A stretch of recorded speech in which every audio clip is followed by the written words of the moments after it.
in the chat and drop in your social media link if you want. And as I said, we will start in 1 minute.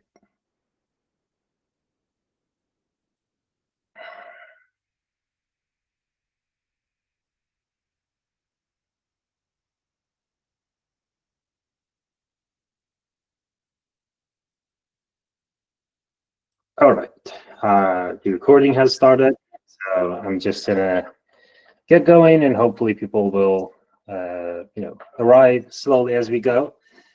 Thanks everyone for being here. Today, it's going to be a lot of fun, and we're going to have, I think, 6 or 7 different demos that folks have built over the past 7 weeks. I was told that I don't do a good job telling you all, what this bootcamp is and more context about what we do. So I'm trying to be a little more organized about it. So I put together this quick slide that I'm going to show you and walk you through it quickly. So I'm Amir. I'm the founder of Intellect. So I'm 2 lives ago, I was a physicist. Then I became a data scientist. Since a decade ago, I've been working in AI, mainly in natural language processing. My corporate life, I worked as a product lead, and then I founded Aggregate Intellect in 2019. Aggregate Intellect did many things over the years, but currently it is largely a service company. We brand ourselves as a fractional AI lab. We partner with businesses and help them essentially build agentic workflows inside their business processes. And as I said, we've been around for many years, since 2019. So we have seen quite a few ways that things don't work out, and we have a lot of ways of making them work. One of those ways that we make things work is that we run a very large community of AI researchers and engineers. We have more than 6,000 people in our global community. They're from all over the globe. And one of the programs that we run is the training, which is this bootcamp is part of it. We have the corporate version of it as well. But what you're seeing today is going to be the demos from the individual bootcamp. So the folks that come together, based on their own interests and needs, and they wanted to build something agentic, and we helped them do so in the past 7 weeks, and they're going to show that off to you today. We also provide advisory and implementation services that includes, very deep incubations all the way to very high-level advisory work. So if you're interested in any of the above, if your company is interested in corporate training on agentic AI, either for business people or technology people, we're able to do either. Please reach out to me. You can see my calendar link down here. You can directly book time in my calendar, or you can send me an email here at ai.science. Let me also write that in the chat quickly for you. So just drop me a line and discuss your project and see how we can help you. So today is crazy because we have about 2,700 people signed up, and they're streaming in, which is great. And I'm very excited that the teams that we had in this bootcamp are getting such an exposure. Of course, hopefully the whole 2,700 people will not show up, but I want to get started and go directly to the demos. So the way things are going to work is that every team has recorded the demo that they want to show you. As you're watching the demo, please write in the chat if you have any questions. If the team is in the audience, they will answer you. If they're not, I will try to answer you. We have a few guests, and if they have arrived and if they are in the audience, they will ask questions. Like, they will unmute themselves and ask questions.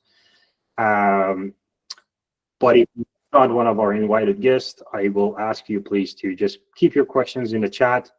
Managing such a large number of people, if everybody wants to ask questions, is going to be very chaotic. So that will definitely help us to manage things a little bit. Keiko is asking if this will be recorded. Yes, it is being recorded. We will publish it on Maven. But the individual demos also, we will publish them on our YouTube. So if you go to youtube.com/AI-science, I will put that in the chat as well, or maybe Mikola or Mosam can do that. You can also watch all the demos of this bootcamp, this cohort, and all the previous cohorts. I will drop that in the chat as well if Mohsen and Mikola can find it quickly. But let me pull up the first demo very quickly.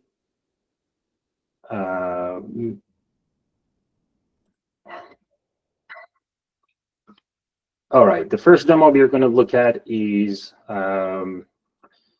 work that Cesar and Saida did. This is a project focused on financial industry, fintech, essentially. So they worked for a company that provides loans or other financial products, and they do risk management on the clients that they look at. This project is specifically to look at how they use agentic AI to solve a specific problem that they were facing, which was essentially, sorry, I have to figure out how to share my screen. Give me a second. Because I need to make sure that the audio is available as well. Screen.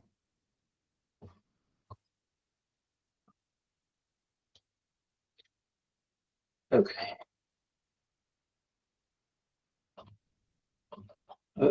Hold on. Don't present this yet. All right. I'm gonna share the screen, and you should be able to hear the audio. So if you cannot hear the audio, please let me know and I'll see what's going on. But let's watch the first one. This is our presentation of the bank transaction classifier. Banks process millions of transactions daily, but extracting meaning is difficult. Transaction data is often messy and unstructured. There's scripty merchant codes and clear descriptions. Network or bank provided categories, if available, may not align with the ones financial institutions want to track. Without clear category mapping, financial institutions struggle to spot fraud, detect risk patterns, and understand customer behavior. This is a typical bank transaction, bank statement with different transactions. We can categorize them in different ways. Some potential categories are fee charges, income, salary, loan payment, refunds, grocery expenses, food dining, etc., or whatever categories that the company needs in order to evaluate these the customer behavior or these bank transactions for the purposes of fraud and credit risk. The bank transaction classifier, which is our solution to this problem, categorizes transactions into meaningful sectors and categories determined by the user using a multi-layer architecture. There's a text classification model that assigns categories with low latency and work well for most transactions. Database search that checks against a created list of known companies and their industries. A web search that dynamically queries the web to identify companies and their sectors when needed. And an AI agent that interprets transactions descriptions, synthesizes web results, and ensures outputs align with our standardized category list. This is our NAN workflow. As you can see, the AI agent gets a bank transaction, and it uses OpenAI for reasoning. There's some tools available like searching a database, the web search, and the text classification model. At this moment, the text classification model is not available for the AI agent as it is in work in progress, but the other two tools are available. Then the output goes through a code node validator that ensures the output is one of the 30 plus categories that we previously determined. And if that's the case, it outputs an answer and stores the answer in our evaluation sheet. Now we go to our demo.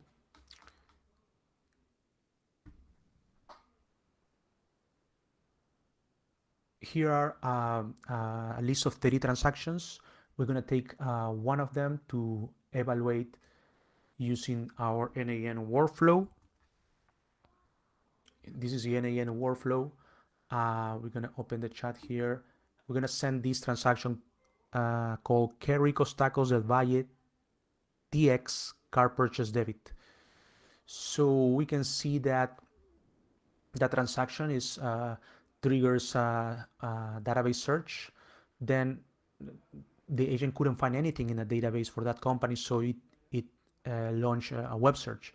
Now it got some results from the web search and is synthesizing the results, and the output is food dining. Food dining, and we can see from the web search that it found Instagram for the company. It found a company website. It found a Yelp review. So based on that information, the AI agent summarized it and output a specific category. And food dining is correct based on the web search. Now we choose another transaction. In this case, this one here, we send the transaction is purchase authorized Kroger, Houston, Texas, and some masked numbers from a card. As we can see, also there was a database search and there was a web search, and now we output a result that is groceries. Groceries. We look at the web search. We see that Kroger.com is a grocery and pharmacy. Shop fresh groceries at low prices. Filled prescriptions. So this is groceries for sure, but also could be healthcare. But groceries is but it's okay that the result is groceries as well. So both of them are fine. So after doing this process, iterating through 30 different transactions, we were able to improve the workflow. If we go back to the presentation to talk about evaluation, the evaluation, we use 30 bank transactions and compare them against expected outputs. It seems it's a small sample, but it's very helpful for a project in the early stages like this one, where we want to improve our workflow and understand whether it's correctly assessing the data we are sending. So through iterative improvements, we raised the accuracy from 33% to 80%. Key things that we did, key learnings, were output formatting. Make sure we're enforcing it with clear prompts and the code no validator. Also prompt tuning to improve accuracy. We added explicit rules for special cases. Transfers, for example, don't have a company to search. Limitations are that some bank transactions spam multiple categories, as we saw in the case with Kroger, or are too ambiguous to classify consistently, even for humans. So it's difficult to reach 100%, but 80, 90%, 90+% would be, I think, is reachable. And another category could be created to group all those cases that are not categorized. In terms of next steps, incorporate our low latency classification, which is our text classification model, to quickly match transactions to categories. Scale this project to process millions of transactions per day. We'll need to do certain improvements, especially in the web search, to reduce its latency. And finally, integrate it into our fraud and credit risk models. The key challenges are handling different types of transfers, third-party, loan, credit card payments, savings, managing merchants that span multiple categories, dealing with brand new merchants with no footprint, reducing latency when web search is triggered, and continuously updating the industry mapping database. Thank you.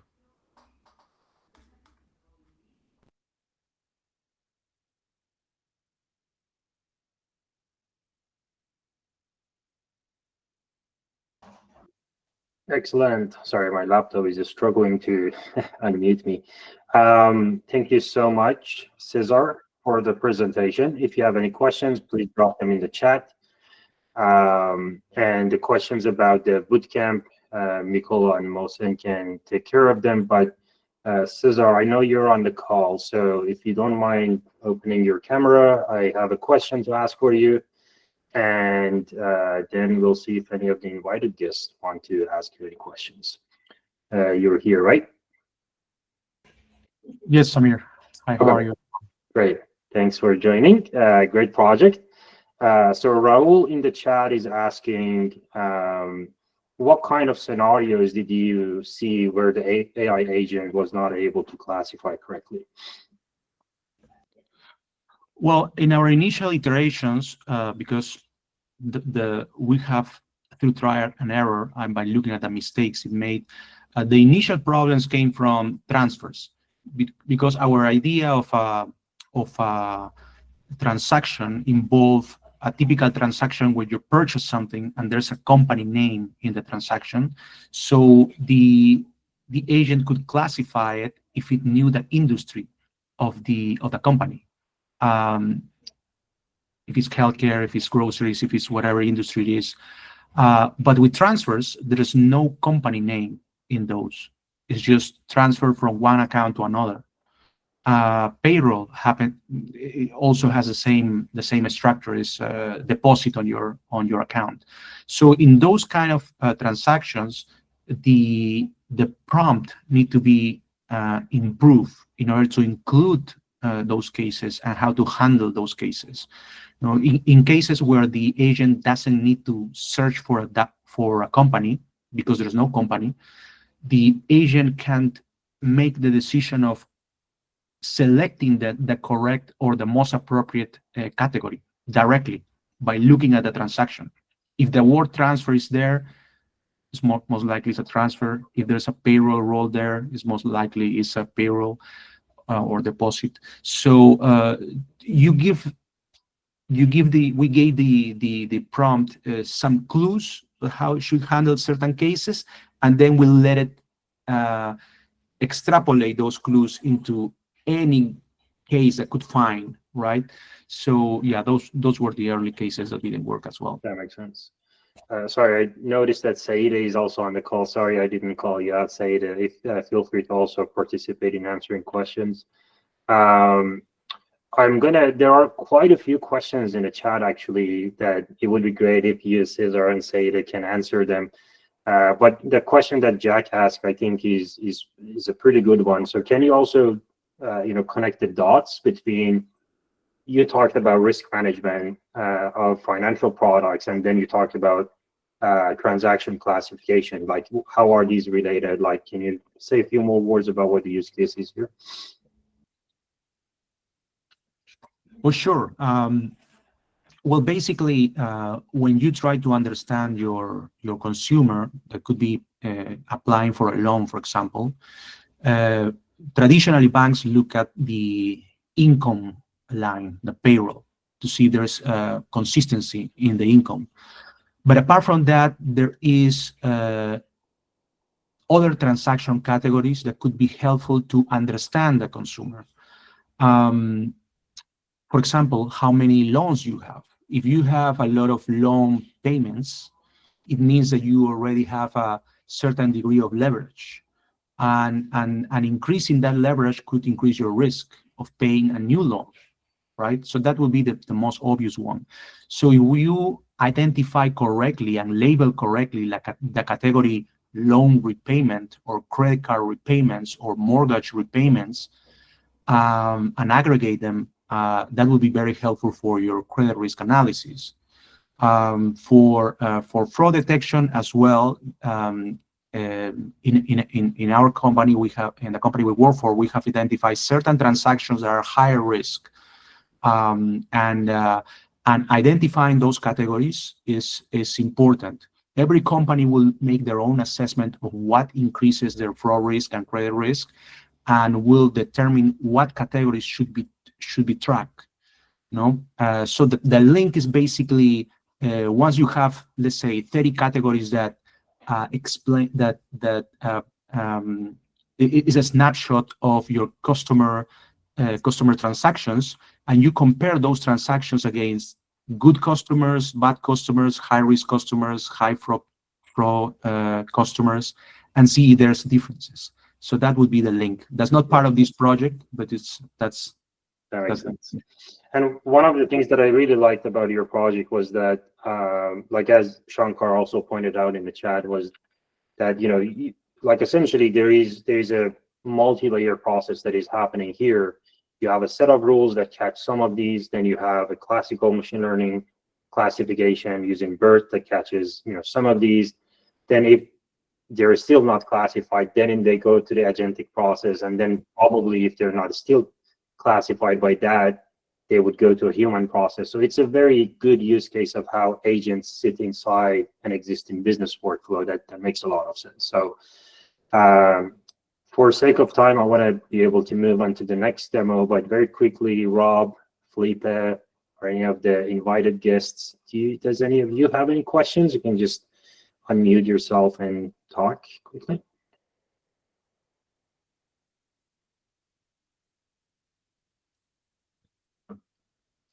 Okay, I guess everyone is satisfied with this demo. Thank you so much, Cesar and Saida. Please, like there were a lot of questions. I don't think we touched on many of them. So if you don't mind, please go ahead and answer some of them. But yeah, fantastic work. Yeah, let's do these emoji things. Awesome. We're going to move on to the next demo. And it will be, so this project is done by actually one of our mentors. So one of the things that we do in the bootcamp is that we also have some mentors that on live sessions build similar projects that everybody else is building. And people essentially watch that process to see their problem solving, how they build, et cetera, et cetera. So what David has done in this particular project is that he largely vibe coded a solution, but also demonstrated how to do proper spec-driven vibe coding rather than vibe coding with, with hoping for the best. So how can you systematically build a complex system with AI assistance, essentially, is what he's demonstrating. He's not talking about those details because he's talked about them in his tutorials. And what he's demonstrating here is what he has built at the end of the day using this. All right, again, you should be hearing the audio. If you can, please let me know and I will figure it out. Hi, my name is David Giorgiani, and I will be going through Sage Social Studio. Essentially, it is a studio that helps entrepreneurs, founders, or whoever wants to be active on social media to develop their ideas and build on them and post them on a variety of social media. Right now, we support LinkedIn and Twitter for the most part. And Substack doesn't necessarily have an API as far as I know, but we still tailor things for Substack as well. I will show those. And I will walk through how this helps people like myself who want to develop their ideas. So first of all, we're going to need to log in. I'm going to use Google as my account. You can see I'm signing in. And the account already exists. It is not being used a whole lot, but it's a demo account. So what you can see is the number of posts that are posted, and you can see there's something that was worked on before. But for the interest of our demo, I'm just going to paste an idea here. And it is something around a basic kind of like concept around being able to build, become an entrepreneur, essentially. While this processes, we can see that we have a few. So if you want to specifically know, I want to optimize this for LinkedIn or Twitter thread or Substack or tweet, you can do that. In this case, I didn't do it. I just went right in without it. The other thing to note is that this application has been made mostly responsive. So I use it on my phone a lot, where I can come in and just type things in and process it. So I don't have to like have a separate place to monitor and manage and keep track of a lot of those ideas that I had. And every time you can see that this will be kind of developed and contained. So now in this case, the idea is processed. When it is processed, a few things happen. One, there's a scoring that is done.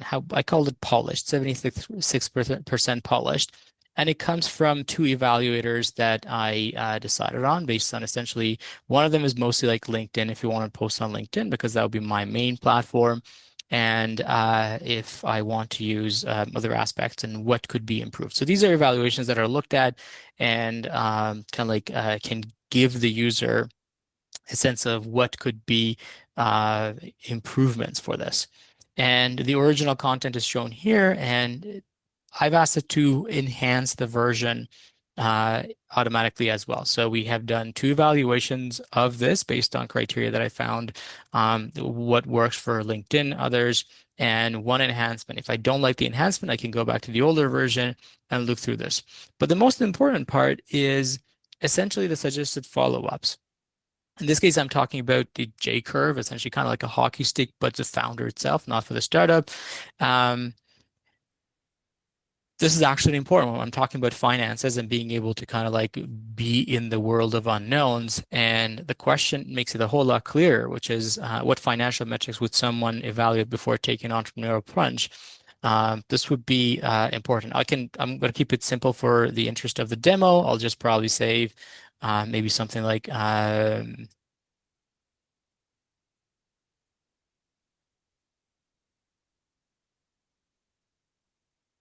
and also mention maybe some things like risk tolerance. This could be a lot more involved. Like I would usually normally transcribe this, but for this interest of the demo, I'll just go through something super simple. And now this, along with what I've posted here and the original versions, will be taken into account to iterate the content that I have.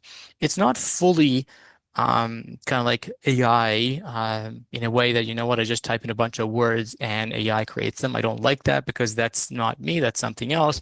But essentially you can see that the burn rate that I mentioned, the runway became a little more real term. The burn rate, I mentioned it. I mentioned personal monthly burn. Actually, that's an interesting one. The business costs, a lot of people don't necessarily think through those. It was added. This is like a richer version of what I had mentioned. And also risk tolerance, I mentioned. Family responsibilities, things like if you have kids and whatnot, that adds to the rest. I mentioned a few keywords of what I have in mind, knowing that I couldn't talk through the demo, and it enriched it a lot more. And now making through this. Now, this is an enhanced version. I feel a lot better about this than my initial version because it is gone through this now. The interesting part is the next part, which is if I want to post on LinkedIn, I need to post it a certain way. If I want to post on Substack, I need to post in a certain way. They all have like their own kind of like tweaking and structure, but I'm just going to make it on LinkedIn post to adjust and optimize it for LinkedIn. And it'll going to take a second. I can do the same thing with Substack Note and others, but we can go through this. Now, in this case, it's funny, like it hallucinated a whole lot more. So what I'm going to do is go back to kind of like edit, turn down the hallucination, maybe the temperature, maybe make it to so it sticks to what I have before. Although the story could be real. I've turned down a whole lot of 6-figure jobs for taking this bet, but it's not the thing that I said it, so I don't want it to be going through that. So that's something that will I would take it into my evaluations and go through the steps. I'm not going to go post this right away, but if I wanted to, I could go down here. It says it's not connected to LinkedIn. Connect to LinkedIn and then post directly would be something that would be useful. So you can see that in this demo even, we have to kind of like do a little tweaking. I could probably, if I had time, change this up a little bit more because the meats of it is here. The runway, the burn rate, how much money I'm losing, and also like how much risk I'm willing to take. I wouldn't call it a portfolio. I would still stick to my risk tolerance and talk about those things. But now it's a lot more refined rather than like the raw idea that I had in mind. It will take me a few more minutes of polishing this and posting it. The same thing could be applied to Substack Note, for example. I'm just going to use these as 2 examples because, again, each one of them have their own formula. And in Substack, you can see that it is in the edit mode, but Substack has these 2 essentially. This is how it would look like on Substack if I were to open up and post it and go through this. As last time I checked, Substack doesn't have an API, so I still need to copy and paste this over to Substack, but still potentially a whole lot better. I would potentially go through, clean this up a little bit more. Somehow the preview is not looking right. I would just test this out. But but now it's a lot more clearer in terms of what it will look like. I can copy it. If I'm really happy with it and copy and mark it as posted, it will go to my posted list, or I could just copy it if I want to tweak it. As you saw, I can edit this however I want. It takes a little bit more of a tweaking before I'm going to post, but this went from something super high level that I had in mind to something that has evolved over time, which I'm more comfortable with. I could also make a change a whole lot of places here as well. So thanks.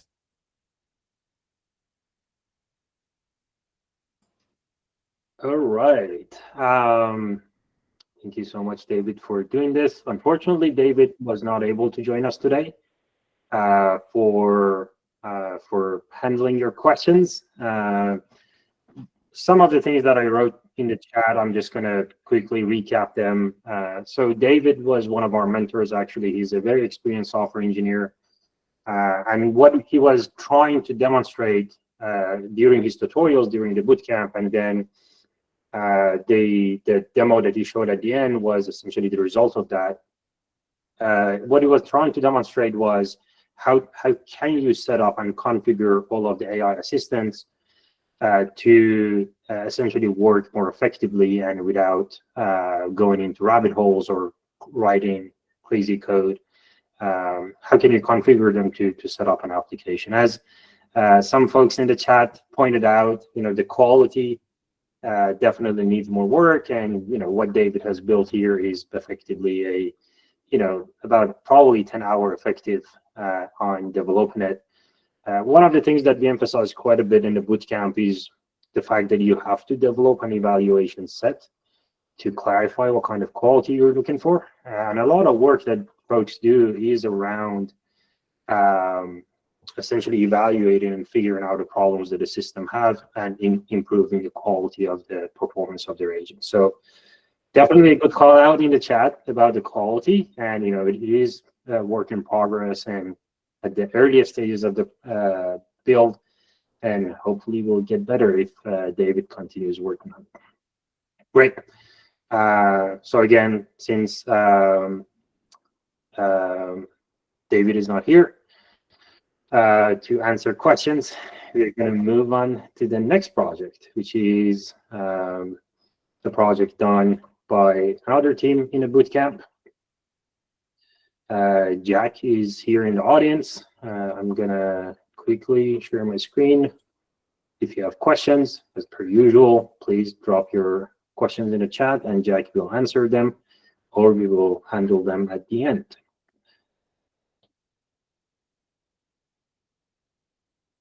I'm Jack from the Netherlands. My passion is innovation, technology, human behavior, and sailing. I believe that with intelligence, technology, and collaboration, we can tackle challenges more thoroughly and move forward together. Let me introduce you to IdeaStorm. Most brainstorming sessions don't really break new ground. Teams stay inside the box, repeating what they've seen before or what's already in their heads. And afterwards, much of that value disappears into sticky notes that never make it further. And after weeks of brainstorming, research, and proposals, ideas often die, blocked by IT capacity, cost, or complexity. That's why we built IdeaStorm, a fast, structured way to go from brainstorm to working proof of concepts. It goes beyond the brainstorm room, tapping into global expertise, and puts product managers firmly in control, ensuring business needs lead, not IT roadblocks. Imagine turning one challenge into over 30 ideas, all backed by research, clustered by AI, and tested for market and technical fit. In just 4 hours, you walk away not with slides or promises, but with a clear plan and a real proof of concept, ready to accelerate innovation. With human in the loop, more than 20 AI agents collaborate, some orchestrate, some imagine, others analyze, and a few build, co-creating with you to turn ideas into reality, while you stay in control. It's demo time. The use case, a Dutch mortgage lender with a clear challenge, to digitize the mortgage process end-to-end, making it more personal and faster. Let's create a new session. First, we give it a name, define who we are, and set the innovation challenge, to set the context of this session. On the Manage Session page, we also add the company name and the industry.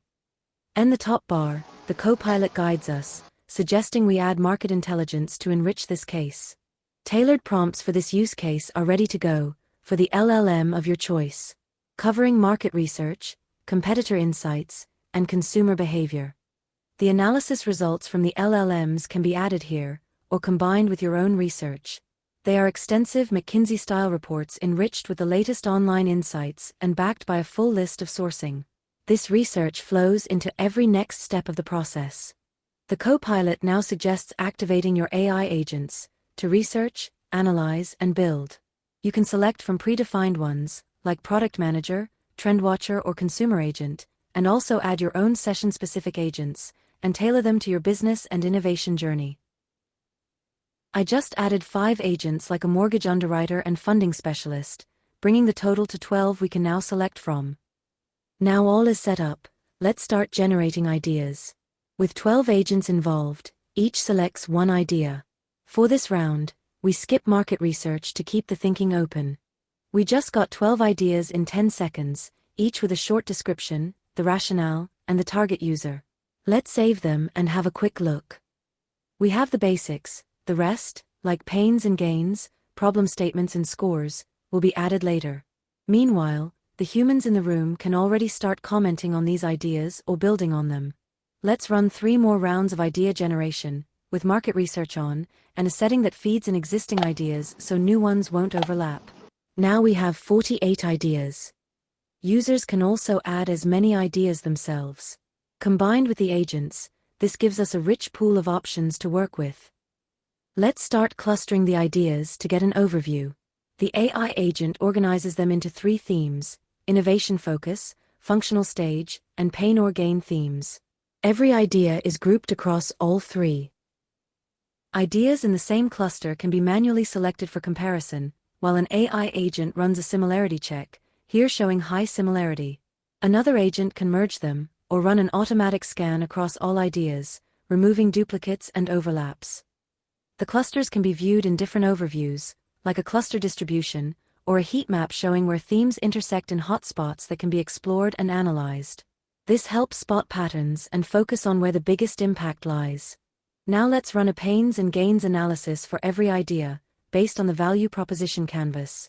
The agents perform this automatically, adding priorities for each pain and gain, along with a problem statement. Humans can review, add, and modify. Now it's time for an impact, effort analysis to start prioritizing all ideas. To make this meaningful, we need more company context. On the Manage Session page, I've just added details on our focus market, resources like tech teams and budget, regulatory constraints, as well as our strategic goals and success metrics. Let's run the scoring analysis. We select which inputs to include. First, our scoring agents score all 48 ideas and plot them in the priority matrix, for example as quick wins or big bets. Below on the right is the detailed ranking, with the highest scored ideas on top, and humans can add their own impact and effort scores, or vote on every idea. In the overview, we can choose human votes, AI votes, or a blended view. The highest scored ideas then move into the POC readiness analysis. This is the most complex and agent-intensive step. Each idea goes through extensive market research, followed by a solution design agent that refines it into a POC, MVP, roadmap, and features. 5 specialized agents then perform detailed analyses, and finally a consolidation agent brings it all together into 8 scored KPIs, a POC readiness assessment and final score. The whole process takes about 5 minutes per idea.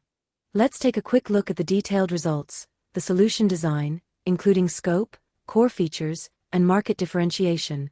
The market research, with competitive landscape and market risks. A full risk assessment with identified risks and mitigating measures. A technical feasibility study with a recommended tech stack, architecture, and required skills. And finally, the implementation plan, broken down into MVP, pilot, and scaling phases with key deliverables, plus extensive market validation, timelines, and the expected budget. Now let's generate the full package for POC implementation. Just provide the company website to extract the style guide, upload your logo, and an agent will create a complete project requirements document along with an extensive technical plan detailing the full stack front and back-end services, data structures, and database setup. With one press of the button, all gets combined for copy-paste into a no-code platform for POC building. The platform automatically generates an implementation plan, recommending the first features to build for user approval. It then creates a UI draft, generates all components and database connections, applies the style guide, and fills the database with sample data, all coming together into a fully working POC app that can be deployed for testing, validation, and iteration. In just one session, we've gone from challenge to ideas, clustering, scoring, and a POC package, delivered in hours instead of months. From demo to real impact. This is more than a demo, it's a new way of innovating. Faster, smarter, and scalable.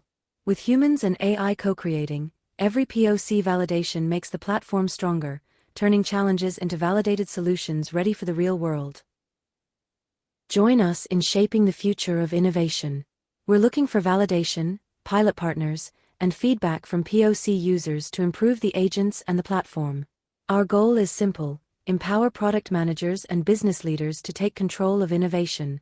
Join us. Every POC validation makes the platform smarter and puts innovation in your hands.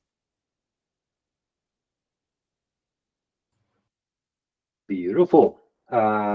Jack, are you here? I believe you are.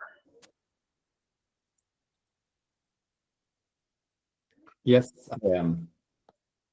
Brilliant. Fantastic project. I don't know if you're looking at the chat, but looks like you have your first few users raising their hands there. Great work. It was impressive, the amount of work you put into this and the progress you made. Jack, like Cesar, is doing this bootcamp for the second time. In the last cohort, you worked on a different project, and this was completely new. So essentially, you started 7 weeks ago from scratch, and today you have this, and that's awesome. So maybe tell us a little more about the process of building this. Like, what are the tools you used? How did you make sure you can make as much progress as you did in this short amount of time? Yeah, I basically used AI completely. The whole tool is maybe built in 40 hours. So the whole front end you saw is all with no-code platforms and extensive NA10 on the back end. That's called a no-code tool, but actually it needs more attention than the front end. These no-code tools in the last 10 weeks have become amazingly good. I mean, they use TypeScript, and the last part of the demo, what you saw is I generated from the Innovation Studio all the prompting, and just that one prompt just generated the whole POC. If you just tell it what you want, it builds the databases, the backend, everything for you. But I used Gemini, Claude, and OpenAI ChatGPT-5 to help me to spar on what I'm building, because this is my work. I am an innovation manager, and I want to get away from the brown paper and the sticky notes. So I sort of had it in my head.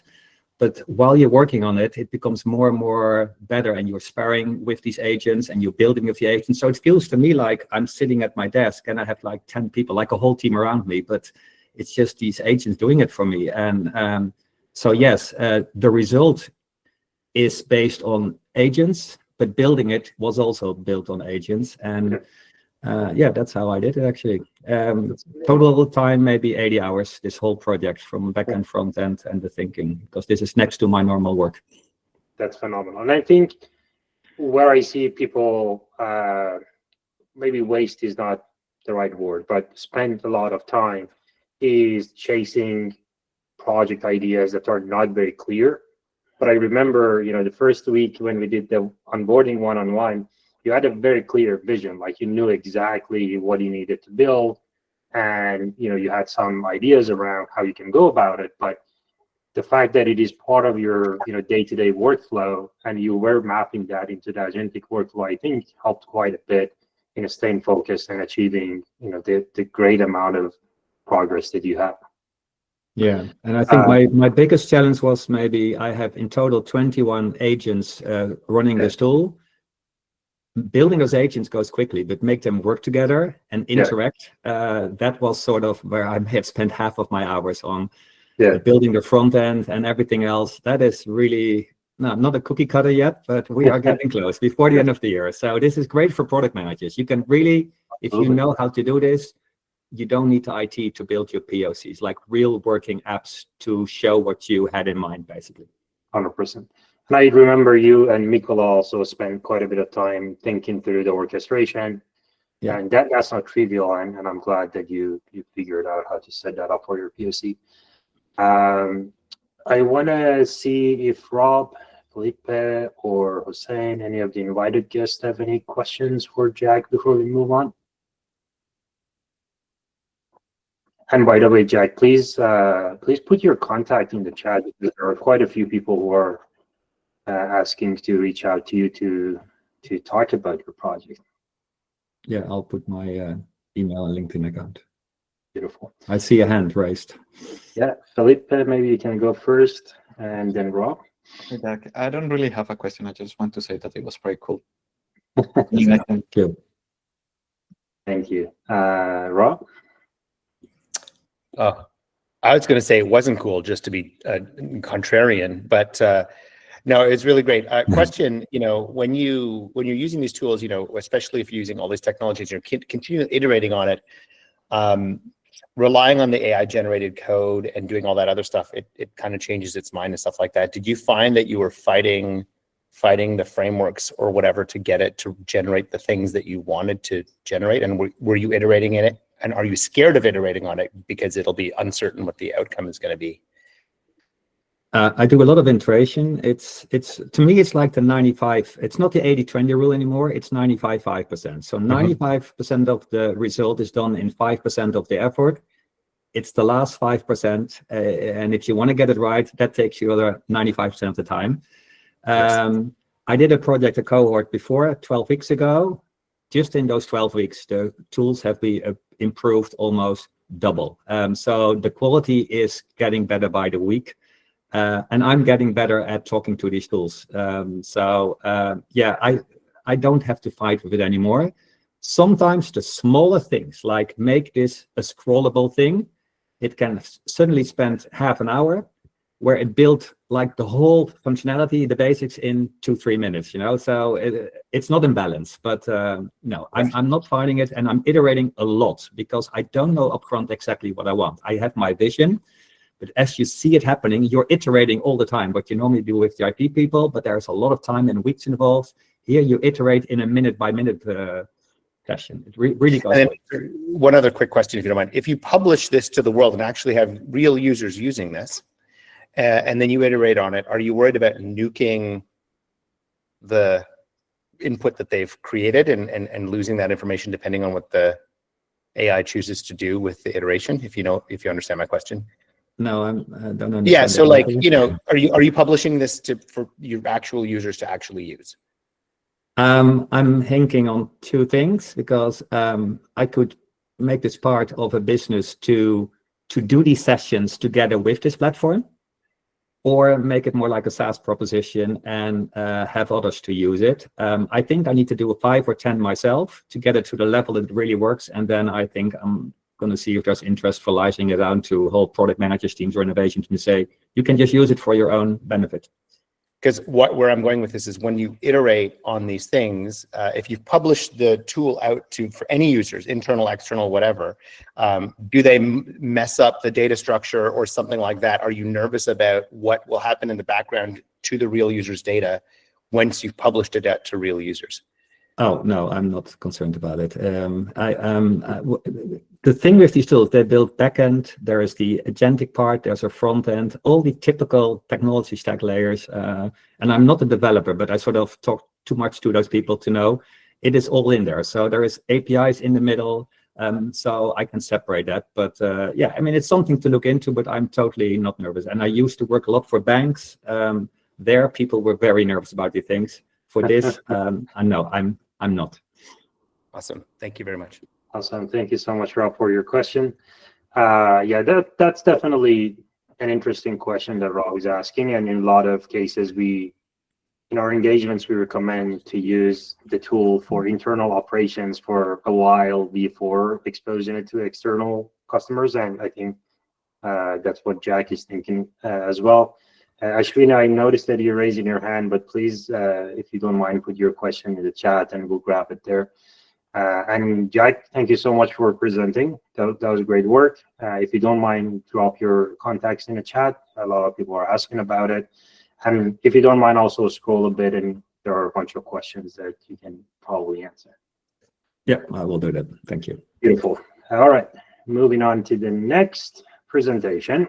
This is another quick project that one of our mentors did to demonstrate the ability to use no-code tools to build something multimodal. So this is, again, like one of the tutorial series that we had, and this is the outcome of that series. So check it out, and then we're going to move on from there. To introduce you to Legal Flow. It's a legal intake agent that helps legal professionals automate legal inquiries, book calendar meetings, and do subsequent follow-ups with clients. So as part of this project, I built an N8N workflow, and which is again connected to a voice agent enabled by 11 Labs. We have two webhooks. One is to book calendar meetings, and the other is to answer general questions. The agent is connected to some tools. It's connected to a large language model, and we have the following tools. The first one is a SERP API tool that helps do a simple web search to answer general questions, general legal questions, and then the agent is also connected to calendar tools to look for available time slots and book a meeting. Then the agent is also connected to a CRM table that for now it's a simple Excel sheet, which will enable the agent to retrieve information of an existing case or update the case with new information. The output of the agent is then connected to a webhook, which returns the output back to 11 Labs. So let me demonstrate to you how this works. So I'm going to test the agent. Hello, how can I help you today? Hello, my name is Neeraj, and I would like to know the status of my case. Okay, I am checking the status of your case now. Please give me a moment. I am unable to find the status of your case at the moment. Can you please provide more details or check the name you provided? Yes, my name is Neeraj, and it was a case related to landlord dispute.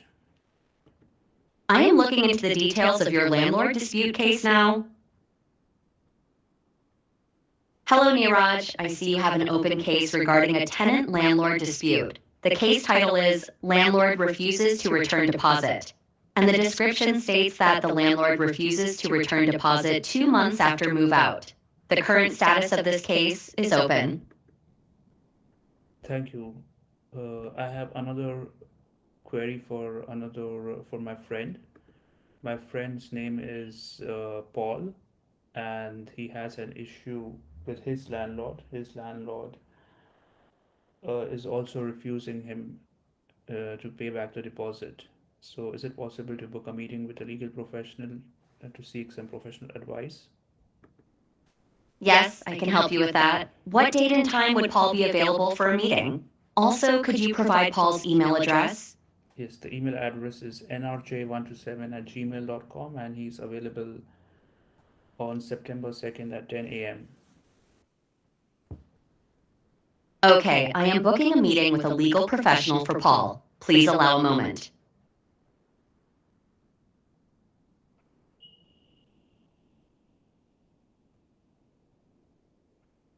A Google Meet has been successfully scheduled for you and Paul on September 2nd at 10 a.m. to discuss the landlord deposit issue. I've also added Paul's details to our sheet. Is there anything else I can help you with today? No, that was it. Thank you so much. You're welcome. If you have any more questions in the So you see, a new housing related case was created in the CRM system, and a meeting link was also sent to Paul and also to me. Thank you so much.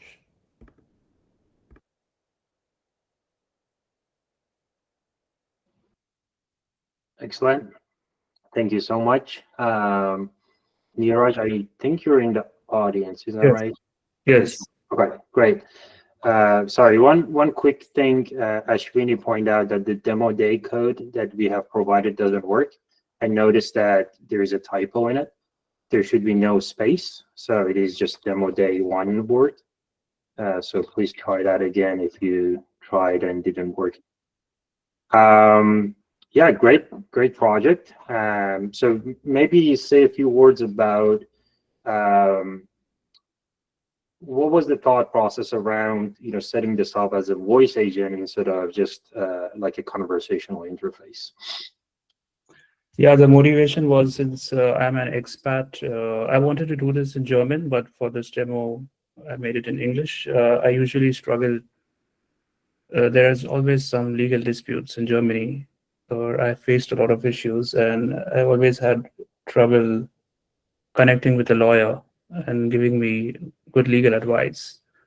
And that was the motivation that I already did a lot of cases against several landlords, and I'm the most hated tenant right now in Germany.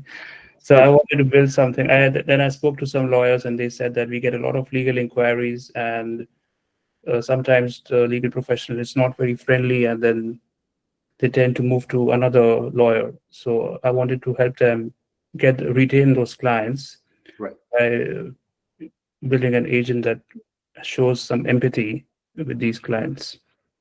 That makes sense. I lived in Europe, and that's the only place I had multiple issues with multiple of my landlords in the 2 years that I lived there. So I don't know what's going on there. John is asking, how do you guardrail what kind of conversations people can have with this legal system?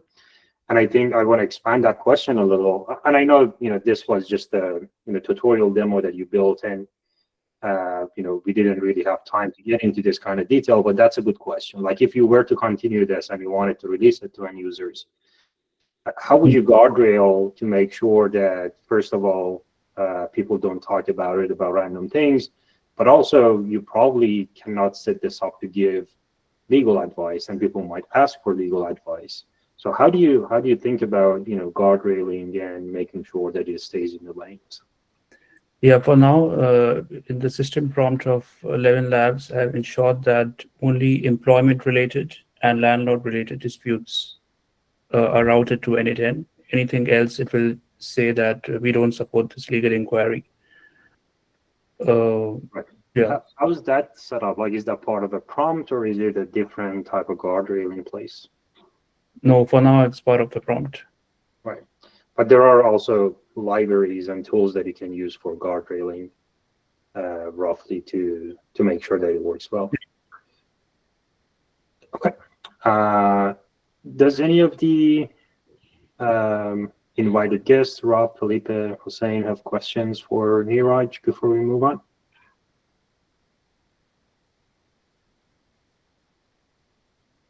And Siri, if you don't mind, please put your question in the chat, since we want to move on, and we just taking questions from the invited guests. Otherwise, please put your question in the chat if you don't mind, so that we can move on faster. So Niraj, if you don't mind, please take a look at the chat. I think there were a couple of questions that we didn't look at.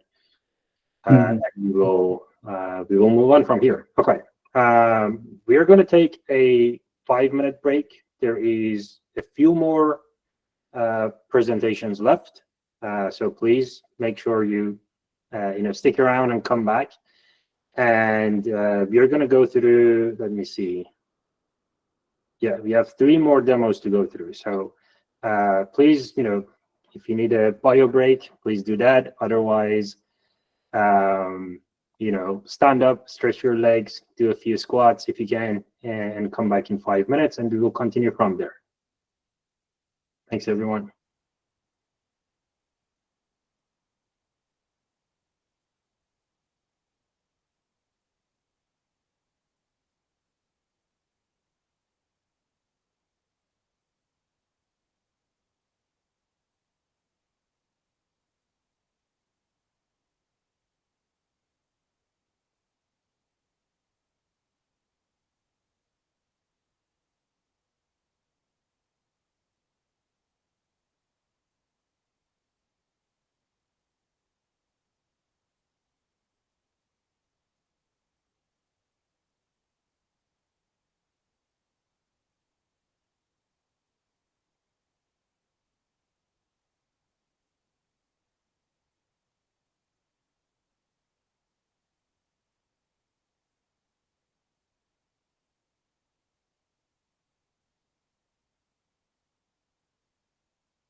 All right, I'm back. Hopefully you're back too. We're gonna get started.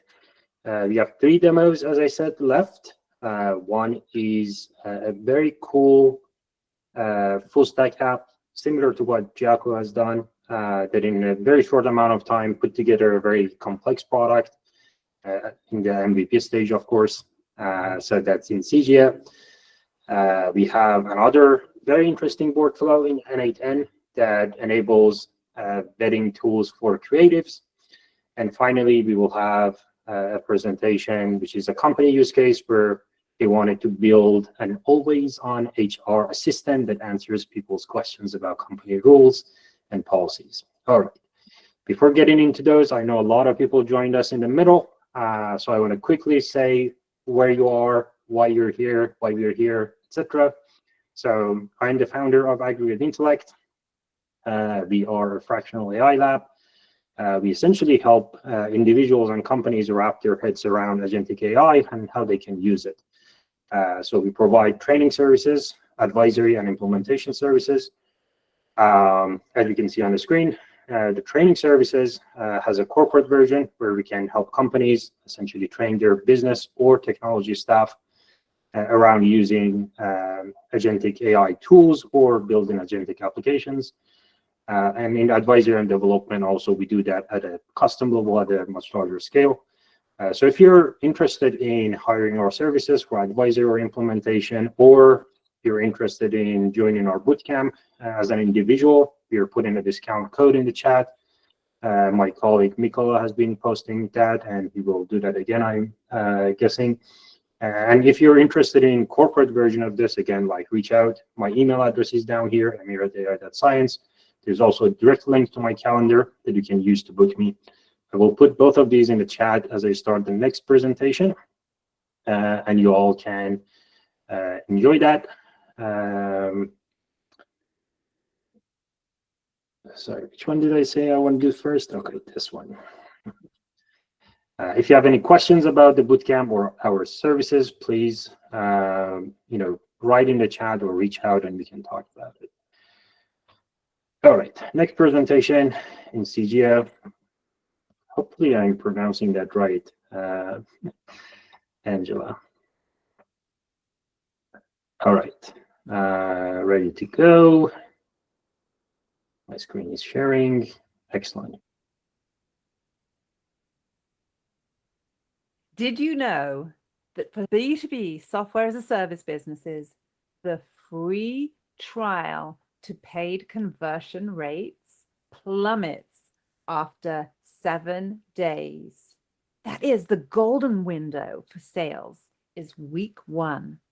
1/3 of software subscribers who churn, that is, leave in year 1, are going to cancel in the first month, and 2/3 of them will be gone after 3 months. There's good news though. Personalizing onboarding cuts customer churn by up to 25%. And by personalizing, I mean providing a customer journey that is relevant to solving the problem that they have. But here's the elephant in the room. Free trials of your software mean that customers have no skin in the game. What if you could motivate them to pay you by understanding the problem that they have today, the outcome that they want, and what gets in their way, the fear, their excuses? The key, as you saw, is help them to succeed quickly within that first 7 days. Introducing Insignia.ai for B2B SaaS companies that are earning over $1 million in ARR that want to solve customer churn. How much is churn costing your B2B SaaS? I've provided a calculator on Insignia.ai. Here is a snapshot of an example where we're looking at one cohort of 1 month's customer signups. Even for a small subscription rate, such as $27, the loss is in the tens of thousands from single month of signups. How can we save those customers? We do that by solving churn in Insignia.ai. I'm putting to work in this software the methods in my churn-proof book. First of all, you need to understand who that customer is, your ideal customer profile, ICP. Then, once you understand that, you get them a quick win in 10 minutes or less. And after you've done that, you keep giving them wins. You keep getting them to come back. I'm going to show you today the first agent that creates that ICP by researching it. I'm also going to show you the ability, once you've created it, to role play with it. So let's take a look at how this works. When you log into Insignia.ai, you'll see an ICP studio. Hop on inside, and you'll see ICPs that have been researched in the past, and the ability to go out and research new ones for your specific product, for your specific set of problems that you can solve for those customers. So let's go ahead and do that. You can either enter information by hand for each ICP, or you can research one using AI by going out on the internet. So say I am researching a startup CEO, revenue has plateaued and is worried about losing customers. We are now going to go out and have N8N run AI for us in the back end here. So off we go. N8N is running. Inside this agent is a massive prompt that's describing exactly what we want to be researched. And we're actually going out and researching through Google search. And there you go. So here is our new ICP that it just researched for us. And we can go ahead and click on inside there. What we're concerned with today is information about how we can generate an onboarding flow. So we are looking at what problem they have, their pain points, what's causing it. In this case, this founder has early churn that's killing growth. The root cause is generic onboarding, which is not aligned with the ICP. The excuse that they have in their own mind is that they don't have time to personalize onboarding. Unfortunately, the consequence of it is wasted development time and missed retention targets. The result that they want is onboarding powered by AI and psychographics. This is critical foundational work that we need to do in order to create a successful quick win for these customers to make them convert to paying customers. We saw the portal for Insignia.ai, which has been implemented in Lovable. When we researched this ICP, when I pressed this button here, it called N8N, ran this agent using an OpenAI model, running search on Google using Surf AI, and then returning an ICP. We can role play, have a conversation with the ICP to better understand them. Here is the interface. Maybe we're talking about productivity tools with our SaaS founder. A desired outcome in this case is that we want to get them to watch a demo. We expect them to say that they don't have no time. And then perhaps we'll have sales objection conversation with them because of that. Okay, so now we're going to run N8 in the back end and start that conversation. Hi, it's great to meet you. I would love to understand your greatest challenges. And then you see it's calling N8N. It's going to come back with a response. There we go. Came back with a response. And again, this is what the SaaS founder says back. But here is what's very cool. When I started this conversation, what I said here is now going to get critiqued on the side here. And this is so that I can do a better job of interviewing my SaaS founder. It tells me what was great, what I could improve, and then very specifically what I need to do to revise how I chat to this founder. So what are the next steps? Work more on this ICP to tune it. That is, make these trade-offs between speed, cost, quality, consistency of results. Then to move on to create these agents. So to take the ICP information and use it to drive definition of quick wins that those ICPs care about, keep them coming back by giving them more wins. I welcome your feedback. Please do go to insignia.ai. You can join the waitlist there, or you are very welcome to reach out to me at angela@marketfastforward.com. Thank you.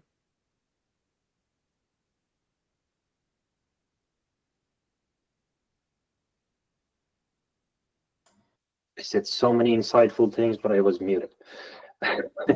Thank you so much, Angela, for presenting your work. Remarkable progress over the past 7 weeks.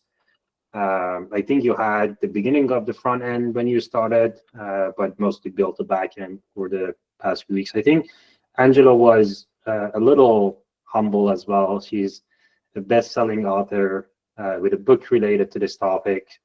And this application is sort of the mate to that book. And if you don't mind, Angela, putting some of the links to the book, to your website, to your contact in the chat, that would be great as well. If anybody has any questions, please drop them in the chat. But maybe I'll ask my question first. So which part of the experience that you went through in the past few weeks was the most challenging one for you, and how did you get around it?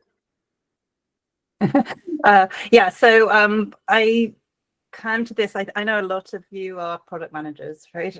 So we're sort of technical, but these days we're more associated in product definition and getting our team to implement products and MVPs and stuff. And I'd say that the most challenging thing was at this point, and my team was AI, putting the code together to create the MVP. I used a very much a product manager approach to this, which is to emphasize very much the spec and verification of it up front before I implemented it. And doing that is your strength, because AI can actually generate the code. So there was some challenges in terms of tool adoption. It was my first time using N8N and getting that interface to work. But however, if you can specify what you want, you can actually go into the likes of Claude and even go into ChatGPT and tell it to generate the prompt to do that interface, and to tell it to generate the code to go inside those nodes. And so that is what I did. It was all in telling it what my intent was. So I'd say the discovery, right, of the difference between actually theorizing and actually going and implementing something, no matter how initially your results are going to be low quality. As you saw, the conversational quality right there in that demo was pretty low. The quality of the research for who is your target customer, your persona, ICP, was higher because I have a model for it, and it will improve over time. But I'd say there's nothing that beats actually going in there and actually implementing something, no matter how shabby, get the framework in place. Absolutely. And that's what I like about a lot of folks who do the bootcamp, including yourself, which is, let's just stop reading and watching videos and actually build something and see what happens. I think we heard that from, Jack, as he was answering some of the questions, and I'm hearing that between the lines of what you're saying as well. Like, just roll up your sleeves and build and see where it takes you. And just do it. And the one-on-one sessions were hugely valuable to get into action. There were just some of the fundamentals that I needed to understand, that we got that thing working in a very, very short amount of time once I understood the concept. So the one-on-ones were huge. But I'd say the other piece of it, as people that either develop code or as product managers, putting the verification flow in place so that you can parallel verify with and implement with AI. Yes. You can take your PRD is the core answer to this. 100%. Yeah. We do emphasize quite a bit on evaluation and making sure that it does meet the quality standards you have. Yeah. I want to be mindful of time and move on. If you don't mind, Angela, please put the link to your book, to your contact information, to your website in the chat again. Paulina asked a good question that it would be interesting if you handled that in the chat as well. So they're asking, how are you going to monetize at scale? But I'll let you answer that in the chat, unless Rob, Felipe, or Hussein, any of the invited guests have any questions.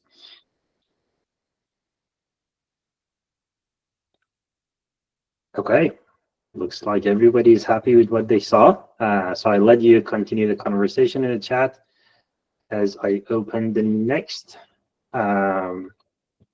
demo for us to look at. So this is a tool for creatives. So Alex Vishal and Priya worked on this. Alex does this newsletter where she curates tools for AI tools for creatives, and they wanted to essentially augment the process that she manually runs. So they collaborated and built this tool together that I would like to have you watch.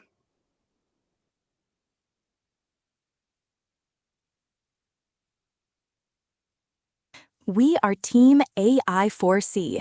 At AI for Creatives, our mission is simple: to find and share the most innovative AI tools that are shaping the future of creativity. Our community relies on us for timely, relevant, and high-quality insights delivered through our website and weekly newsletter. At AI4C, we are three builders with complementary strengths. Vishal brings deep expertise in software engineering, Parya brings cutting-edge academic research from York University, and Alex, a design leader and founder of AI4C. Together, we're obsessed with one mission: to make creative AI discovery simple, clear, and inspiring. AI4C is a curated hub for creative AI tools. Every week, we cut through the noise and deliver a clear, actionable newsletter that surfaces the most relevant tools for designers, marketers, and makers. Our catalog is community-powered, and our goal is simple: to be the go-to hub where creatives discover what matters, not just what's new. The market is drowning in information. In 2024, over 10,000 AI tools were already available. Professionals spend nearly a third of their day in email, around 120 messages daily, while 347 billion emails circulate globally. Creatives don't need more information, they need better curation. We've felt this ourselves. Preparing a single AI4C issue manually can take a full day. It's unsustainable, inconsistent, and leaves both subscribers and tool founders underserved. Our manual process doesn't scale. It slows us down, creates inconsistency, and fails to keep pace with the industry's growth. The result is wasted hours, frustrated tool founders, and disengaged subscribers. We asked ourselves, how can we leverage AI to solve this problem? Not to replace our expert human curation, but to augment it. How can we accelerate our research process to free up our team for the high-value work they do best? The answer is our automated discovery and review workflow, which we've built using N8N. In a nutshell, we built an automated curation engine that turns incoming newsletters into structured tool discoveries, crawls each site, generates creative-ready reviews, and delivers them straight into our content team's workflow, ready in minutes instead of hours. This is our curation engine.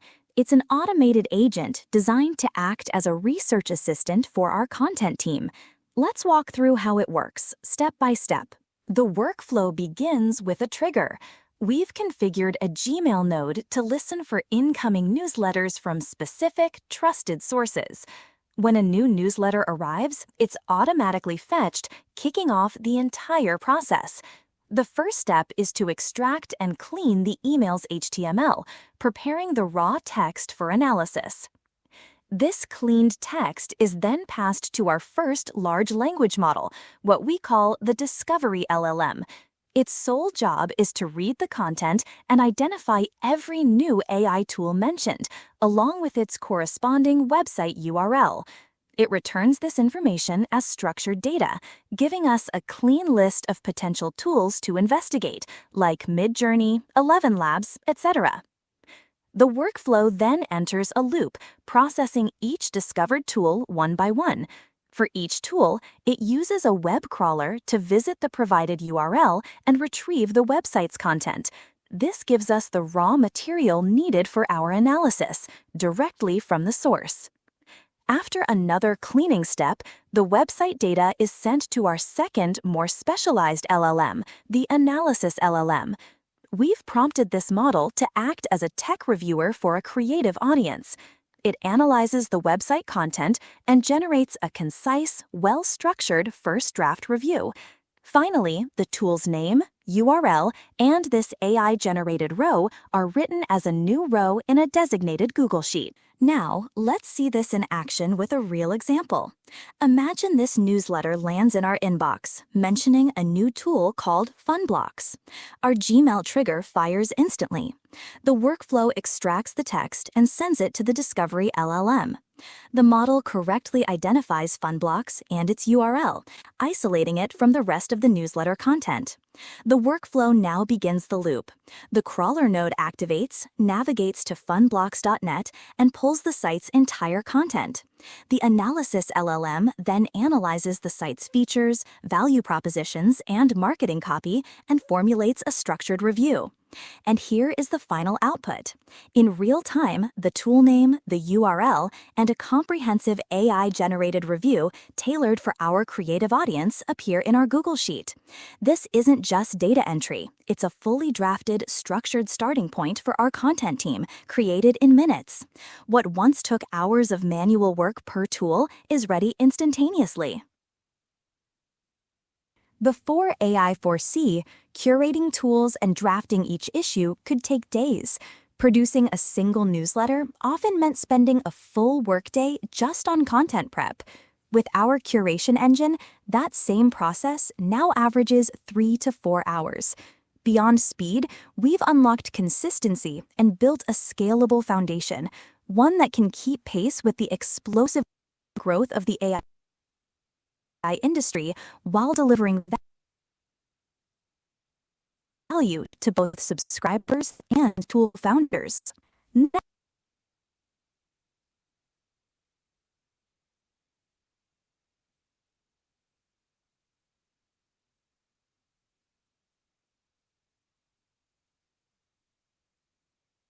Next, we're scaling.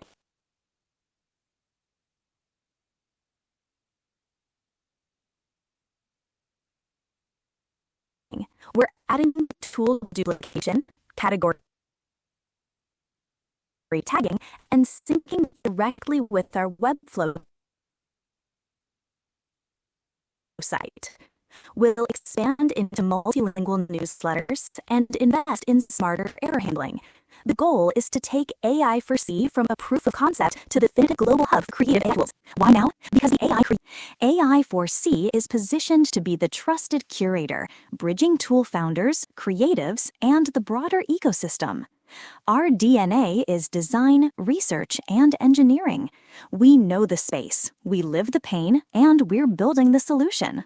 Our ask is simple. We're looking for collaborators and technical partners to refine reliability, early users to validate the product at scale, and advisors and investors to help us grow AI4C into the #1 hub for creative AI tools.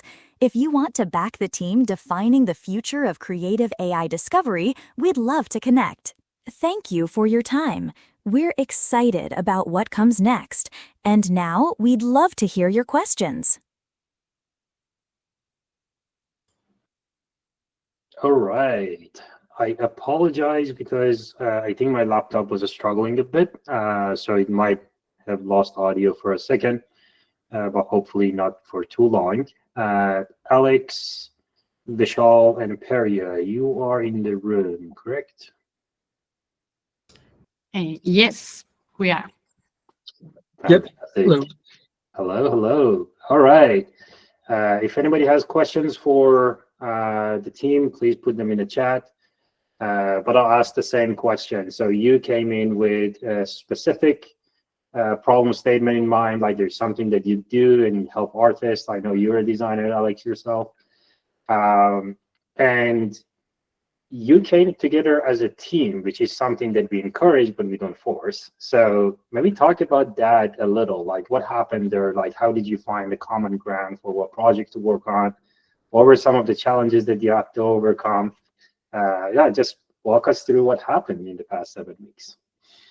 Yeah, so hello everyone. I came here designer, no technical background, so very humble and beginner mindset to learn as much as I can to improve my knowledge working day to day with engineers and technical peers. I wanted to automate as much as possible. I didn't have an idea. I brought one of my side projects.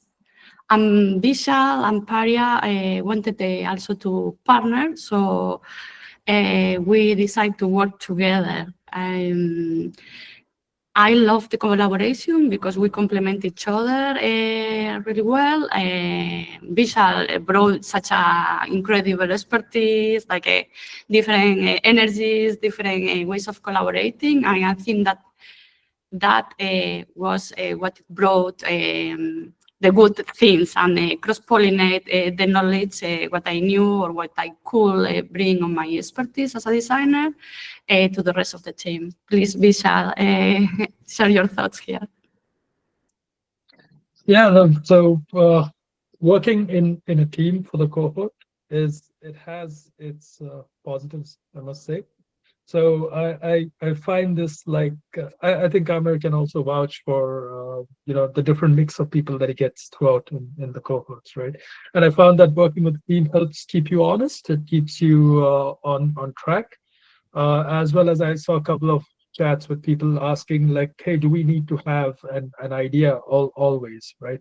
So this is living proof. We don't always need to have an idea, but if you have an attitude where you are willing to collaborate with someone else, build something, it's at the end it's all about learning and doing, right? So this really helps. Yeah.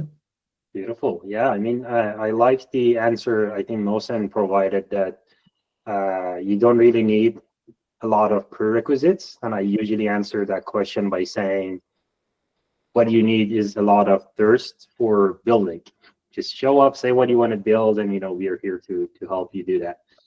And I also wrote in the chat that we are also developing a prompt book. Like we do notice and appreciate that a lot of people use ChatGPT and Claude and all of those for brainstorming about their ideas that they have. So we're providing a template set of prompts that you can use to guide those brainstormings with these chatbots as well, which will hopefully even be more effective in guiding you in designing your ideas. So I know in your case, you're thinking about putting this together as an integration into Webflow or other tools that you're using for running all of this. So maybe, I know you talked about that on the presentation, but say a few words about where you see this going. Is the team excited to continue working on this project beyond the bootcamp? And, yeah, how do you see this unfold after this point? Yeah, we talked briefly. The three of us commented that we would like to collaborate together, like moving forward. I have to say also that we came here as a part-time side project on the bootcamp. So we are a sample of you can do this on the side, recommended to be full on, but we allocated a number of hours. So we enjoy working together, and there is hunger for more. So we want to optimize. There are so many things that we can do and automate. When we started to learn what is bringing value. So yeah, Vishal. No, I think you covered it. Yeah. So it's an interesting use case to see one of the tools get, built and to work in a real life scenario with hopefully that, as we already said, so Alex, who does the curation, so this already can start helping her to reduce the time to actually post the reviews and these things too. So it's something very, very cool that we want to see how we can optimize and continue on in future. That's beautiful. I know Felipe had to run, but Rob, do you have any question for the team before we move on?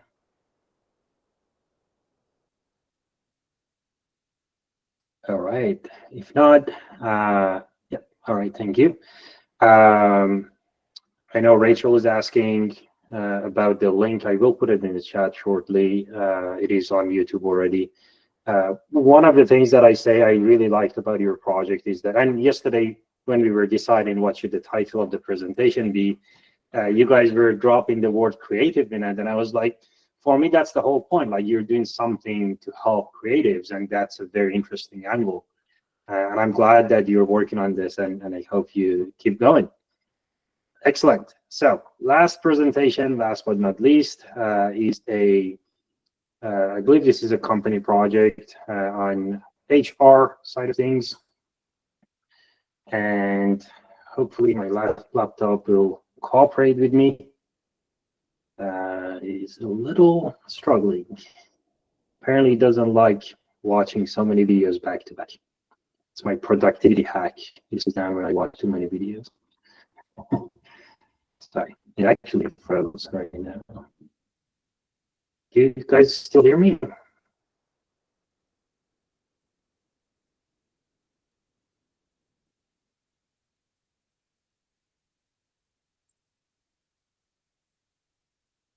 Can you guys still hear me?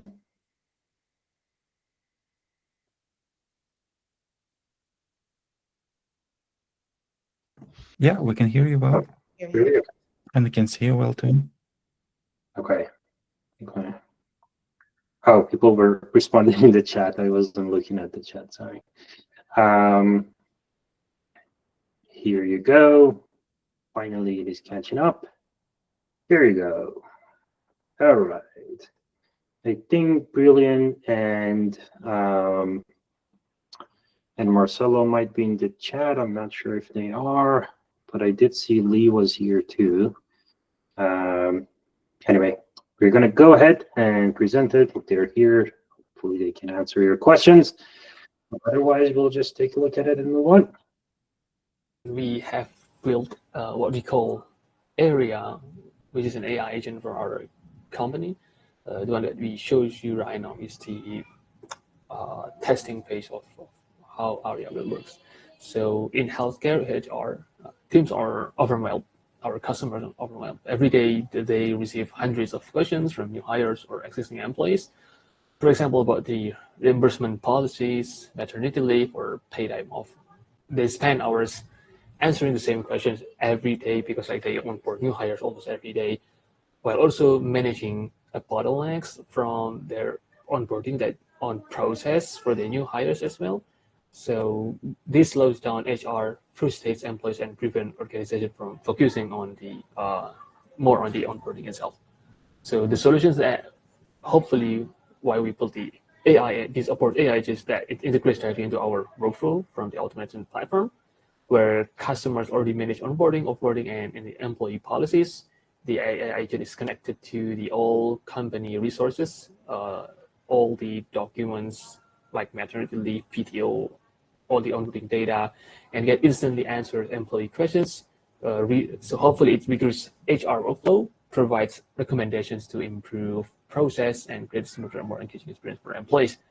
So some of the examples that usually comes up is, like, let's say you are a new hires and you want to know about the PTO policy during the maternity leave. So just ask the AI without sending email to your HR or go through all of this like documents by yourself. So here, there it will like shows all the metadata based on the resource that the AI agent have read, all of the information there, and also the sources that, so the new hires can just go to the resource and see the document themselves. And as for the HR itself, let's say you want to get all the analytics that what happens during your onboarding, and you want to see that, like what's the bottlenecks are. So you want to see like the top 3 source departments, like average day on completion for their task. So here it will say like, yeah, obviously these are the test data. Yeah, you will, as an HR, you will instantly get information like what the tasks or departments that are actually have bottlenecks, and so that you can improve all the onboarding process. So we evaluated the AI by testing it against real employee journeys and HR policies.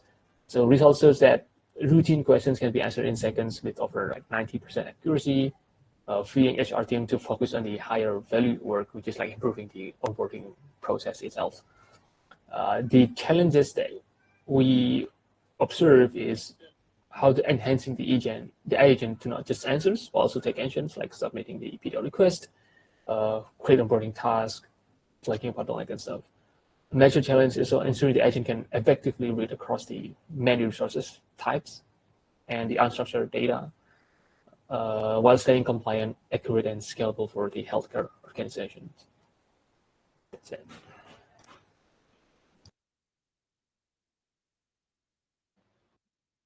Excellent. Marcelo Brilliant, are you in the room?